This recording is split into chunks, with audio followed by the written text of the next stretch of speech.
Assalamualaikum warahmatullahi wabarakatuh. Saya Cikgu Eva. Mari kita belajar subjek sains tahun 4 pada topik sumber tenaga. Sebelum ini murid-murid telah belajar pelbagai bentuk tenaga seperti tenaga suria, tenaga haba, tenaga cahaya, tenaga bunyi, tenaga kimia, tenaga kinetik, tenaga kupayan dan juga tenaga nuklear. Tahukah murid-murid bentuk-bentuk tenaga ini asalnya daripada sumber tenaga?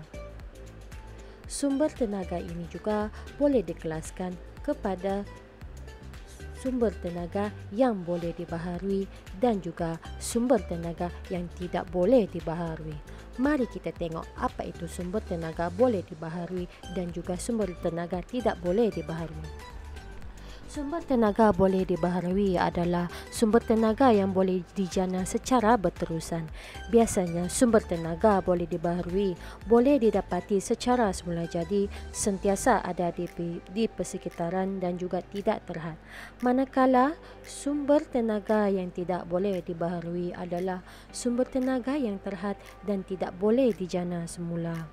Biasanya adalah daripada bahan api fosil dan juga bahan nuklear yang akan kehabisan suatu masa nanti.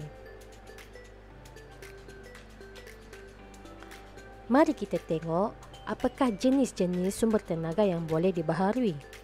Yang pertama adalah matahari. Matahari ialah sumber tenaga yang sentiasa ada. Dan kedua adalah ombak. Ombak pula wujud secara semula jadi yang biasanya kita boleh nampak di lautan. Yang ketiga adalah angin. Angin tidak terhad dan sentiasa ada. Yang keempat adalah air. Air sentiasa ada di persekitaran. Dan yang terakhir sekali adalah biojisim. Biojisim sentiasa ada kerana berasal daripada bahan semula jadi. Biojisim merujuk kepada tenaga yang dijana dari reputan benda-benda hidup. Contohnya, membakar sisa kayu buangan, sisa makanan seperti kulit jagung, bahan sampah yang boleh dibakar untuk menghasilkan steam jana elektrik. Ini adalah bahan bakar biojisim.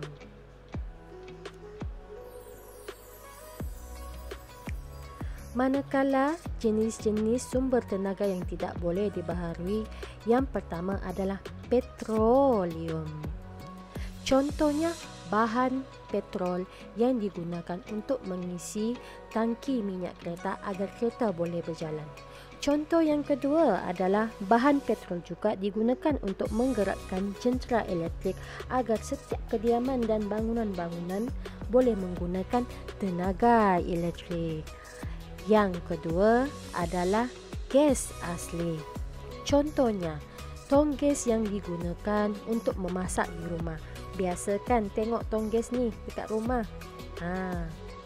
Yang ketiga adalah arang. Walaupun arang semakin kurang digunakan, namun masih lagi digunakan untuk menggerakkan jentera mesin yang berada di kilang. Ketiga-tiga bahan bakar ini diklasifikasikan sebagai bahan api fosil. Manakala selain daripada itu adalah bahan nuklear, iaitu daripada uranium. Bahan nuklear seperti uranium ini adalah sangat terhad dan penggunaan uranium di Malaysia juga adalah sangat terhad. Kebanyakan tenaga yang digunakan hari ini berasal daripada sumber tenaga yang tidak boleh dibaharui. Oleh itu, kena berjimat ya murid-murid semua. Dekat rumah tu nanti kena jimat elektrik. Sebab apa? Tenaga elektrik yang digunakan di rumah itu adalah daripada sumber tenaga yang tidak boleh dibaharui. Oleh itu, mari kita tengok kepentingan penggunaan sumber tenaga. Yang pertama adalah mengelakkan pembaziran tenaga. Yang kedua adalah mengurangkan pencemaran alam sekitar. Kesimpulan di sini adalah penggunaan perlu berhemat agar sumber tenaga mencukupi pada masa akan datang. Sekian daripada Cikgu Eva. Assalamualaikum warahmatullahi wabarakatuh.